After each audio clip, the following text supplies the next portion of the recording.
தெரிந்து கொள்ள பிரபாஸ் கதம்பம் சேனலை சப்ஸ்கிரைப் பண்ணி பெல் ஐகானையும் கிளிக் பண்ணிக்கோங்க. தமிழ்நாட்டு முதலமைச்சர் மு.க. ஸ்டாலின் மாணவ மாணவியர்கள் மற்றும் இளைஞர்கள் படிப்பில் மட்டுமல்லாது வாழ்க்கையிலும் வெற்றியாளராக்கும் வகையில் திறன் மேம்பாட்டு மற்றும் வழிகாட்டுதல் திட்டமாகிய நான் முதல்வன் என்கிற புதிய திட்டத்தை தொடங்கி வைத்தார். பக்ரீத் பண்டிகையை முன்னிட்டு ஆட்டு சந்தைகளில் ஆடுகள் விற்பனை படுஜோராக நடைபெற்றது. செஞ்சியில் சுமார் ரூபாய் 7 கோடிக்கும், குத்தாரப்பள்ளியில் ரூபாய் 8 கோடிக்கும் ஆடுகள் விற்பனை செய்யப்பட்டன. தமிழகத்தில் நடந்து முடிந்த பாராளுமன்ற தேர்தலில் திமுக கூட்டணி தான் போட்டியிட்ட 40 இடங்களிலும் இமாலய வெற்றியை பெற்றது.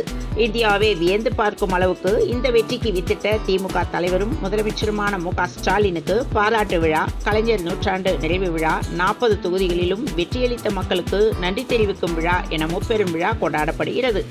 கோவை கொடிசியா மைதானத்தில் நாளை மாலை இந்த முப்பெரும் விழாவானது நடக்கிறது. இந்த முப்பெரும் விழாவில் முதலமைச்சர் மு.க. ஸ்டாலின், திமுக இளைஞரணி செயலாளரும் அமைச்சருமான உதயநிதி ஸ்டாலின், அமைச்சர்கள், 40 தொகுதியிலும் வெற்றி பெற்ற எம்பிக்கள், திமுக எம்எல்ஏக்கள் பங்கேற்கின்றனர். விழாவில் பங்கேற்பதற்காக முதலமைச்சர் மு.க. ஸ்டாலின் நாளை மதியம் கோவைக்கு வருகை தருகிறார்.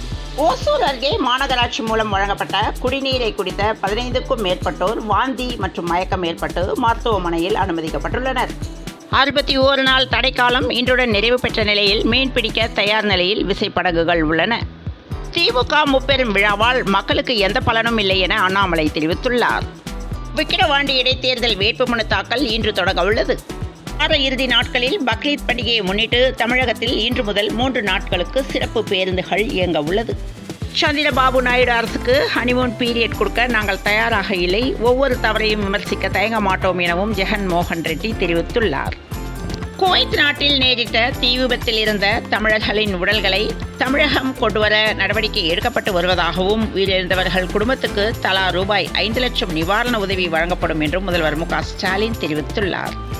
குவைத் விபத்தில் உயிரிழந்த 7 தமிழர்களின் உடல்கள் கொச்சி கொண்டு வரப்பட உள்ளது என அமைச்சர் செஞ்சி மஸ்தான் தெரிவித்துள்ளார். தீ விபத்தில் உயிரிழந்தவர்களின் குடும்பத்தினருக்கு தேவையான உதவிகள் செய்யப்படும் என்று முதலமைச்சர் மு.க. ஸ்டாலின் உறுதியளித்துள்ளார். குவைத் நாட்டில் கட்டிடத்தில் ஏற்பட்ட பயங்கர தீ விபத்தில் செஞ்சி பகுதியைச் சேர்ந்த முகமது ஷெரீப் வயது 35 என்பவர் உயிரிழந்த நிலையில் அவரது கிராமமே சோகத்தில் மூழ்கியுள்ளது. கோயில் திருவிழாக்களில் ஆபாச நடனங்களை ஒருபோதும் அனுமதிக்க முடியாது என உயர்நீதிமன்றம் எச்சரிக்கை விடுத்துள்ளது. வாடகை வீடு விவகாரத்தில் நடிகர் தனுஷுக்கு எதிராக தொடரப்பட்ட வழக்கு முடித்து வைக்கப்பட்டது. குன்னூரில் காதல் திருமணம் செய்த பெண்ணை கடத்திய உறவினர்கள், பெற்றோர் உட்பட 6 பேர் கைது செய்யப்பட்டனர். திருவண்ணாமலை காட்டு பகுதியில் போதை விருந்து நடத்திய ரஷ்ய பெண் உட்பட 2 பேர் கைது செய்யப்பட்டுள்ளனர். தமிழகத்தில் காலாவதியான 26 சுங்கச்சாவடிகளை மூட வேண்டும் என லாரி உரிமையாளர்கள் முதல்வருக்கு கடிதம் அனுப்பியுள்ளனர். இந்திய எல்லைக்குள் மீன்பிடித்த இலங்கை மீனவர்கள் 2 பேர் கைது செய்யப்பட்டுள்ளனர்.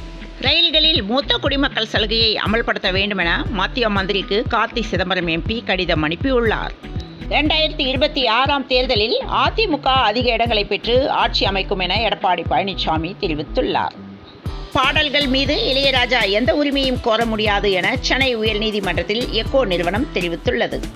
குவைத் தீ விபத்தில் சிக்கிய 7 தமிழர்களின் உடலை தமிழ்நாடு கொண்டுவர தனி விமானம் இன்று அனுப்பி வைக்கப்படுகிறது.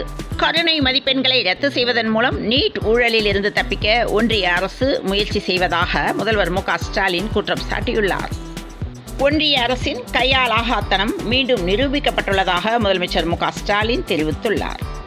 தமிழகத்தில் இணைய குற்றங்கள் அதிகரித்து வரும் நிலையில் கடந்த 5 மாதங்களில் மட்டும் 38,203 பேர் ஏமாந்து போய் உள்ளனர். அவர்களிடமிருந்து ரூபாய் 514 கோடி பறிக்கப்பட்டு மோசடி நடந்திருப்பதாக தமிழக காவல்துறை தலைவர் டிஜிபி சங்கர் ஜுவால் தெரிவித்துள்ளார்.